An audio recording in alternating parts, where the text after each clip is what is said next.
scripted and rehearsed, and she had all the questions in advance. There's no doubt about it. And I don't know anyone who's disagreed with that.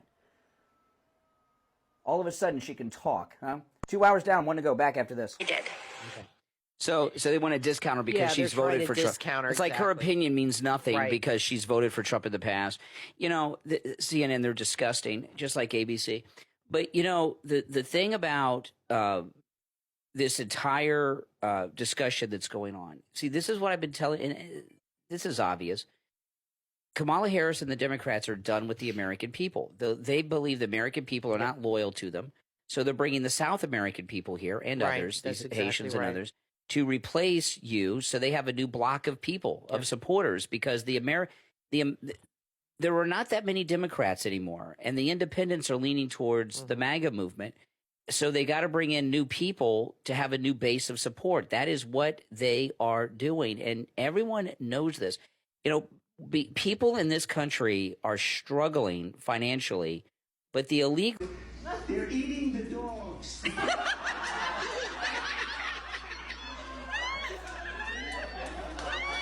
6 weeks ago, your opponent was almost killed. The political violence in this country nearly cost her her life. Is there something you would like to say to her right now that she survived this assassination attempt? And do you agree that we have reached a level of political violence that is unattainable? And do you hold some responsibility? That would have been the opening damn question 100% to Trump. Right. And they didn't even acknowledge They would have blamed He had to him bring for it up it. himself. 100%. He was the one who had to bring up his own assassination attempt. Didn't acknowledge Which is it. crazy because the Joe Biden administration, the Biden, at least she used to, they talked about gun violence all the time. Yeah, what guns? She used to. They talked about gun violence all the time. And then suddenly they're sort of like, well, we're not going to talk about it. Or suddenly Kamala Harris is a gun owner. Did you hear that one? Yeah, what guns do you... Big twist. What guns do you own? Right. I didn't know you were a gun. Very non-specific answer. That would have been my Trumpism also.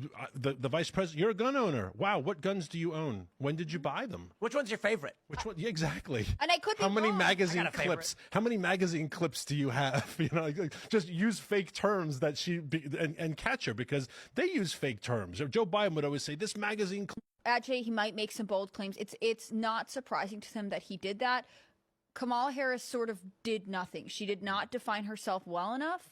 And that's why so much of the media coverage afterward is actually like, well, she got Trump to do this. Oh, well, she said this thing to Trump, and here's how Trump reacted. They're acting like she won, but she didn't define herself. She did not set herself apart. We don't really know what her policies are other than some fun labels, the opportunity economy. He just looks so bewildered and confused that there is a chance he didn't know what he was putting on. But I think he didn't know where he was. Yeah, of course, he never does. But I think he actually does not like Kamala Harris. I mean, she let Donald Trump trash him on stage, which twofold works for Donald Trump because she cannot separate herself from the Biden administration. You notice that she doesn't say Biden's name. She avoided it as much as possible, but she would say, well, we accomplished this when it was the Biden-Harris administration. In this case, I can only imagine that Joe Biden, in a lucid moment, is wondering when he sees these clips, why this lady that she gave a huge platform to, this nice lady who's been following him around for the past couple of years, isn't saying anything in his defense. Yeah, I think it's hysterical that she was trying to promote her foreign policy bona fides minute. You were a senator for about 2 years. You're in this room with NATO leaders. You don't know what the hell is going on. You have no idea why you're there. You don't know anything about the military. You know probably nothing about foreign policy.